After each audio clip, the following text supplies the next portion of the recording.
Assalamualaikum warahmatullahi wabarakatuh. Perkenalkan, saya Agun Yumandi. Pada kesempatan ini, saya akan membahas negara Ethiopia dalam mata kuliah Asia Barat dan Afrika.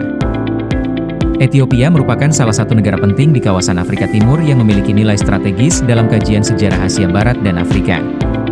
Negara ini dikenal sebagai salah satu pusat peradaban tertua di dunia, serta memiliki kontinuitas sejarah yang relatif panjang dibandingkan negara Afrika lainnya. Secara geografis, Ethiopia terletak di tanduk Afrika dan berbatasan dengan Eritrea, Djibouti, Somalia, Kenya, Sudan, dan Sudan Selatan. Wilayahnya didominasi oleh dataran tinggi yang terpecah oleh lembah celah besar, menjadikannya salah satu negara paling bergunung di Afrika. Ibu kota, Addis Ababa, adalah kota terbesar di negara itu dan pusat ekonomi dan politik. Ethiopia memiliki sejarah yang kaya dan kompleks, dengan bukti peradaban kuno yang berasal dari milenium kedua SM.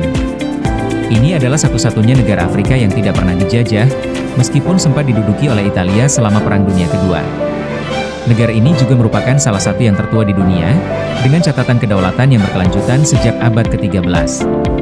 Kerajaan Aksum, yang ada dari abad pertama hingga abad ke-10 M, adalah salah satu kerajaan paling kuat di Afrika dan Asia, mengendalikan rute perdagangan penting dan mengembangkan aksara dan mata uangnya sendiri.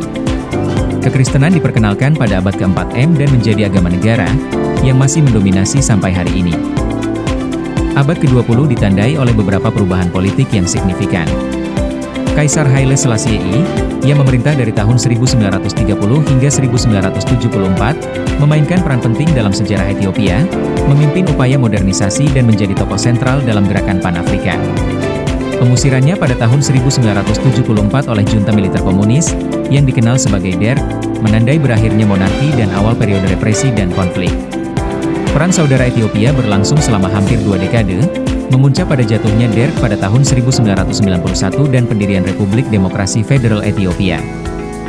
Secara keseluruhan, Ethiopia menempati posisi penting dalam sejarah dan dinamika Afrika karena keberhasilannya mempertahankan kedaulatan dari kolonialisme dan sebagai rumah bagi sejumlah situs dan praktik keagamaan kuno.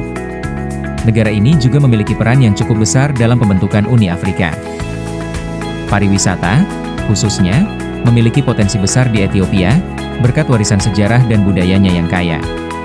Situs-situs warisan dunia UNESCO seperti Lalibela dengan gereja-gereja pahatannya, Gondar dengan kastil-kastil megahnya, dan Aksum dengan obelis kunonya menarik wisatawan dari seluruh dunia.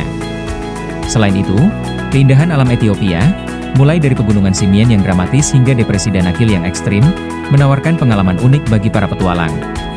Pengembangan infrastruktur pariwisata dan promosi yang efektif dapat lebih lanjut membuka potensi ini, meskipun kekhawatiran akan stabilitas regional seringkali menjadi penghambat.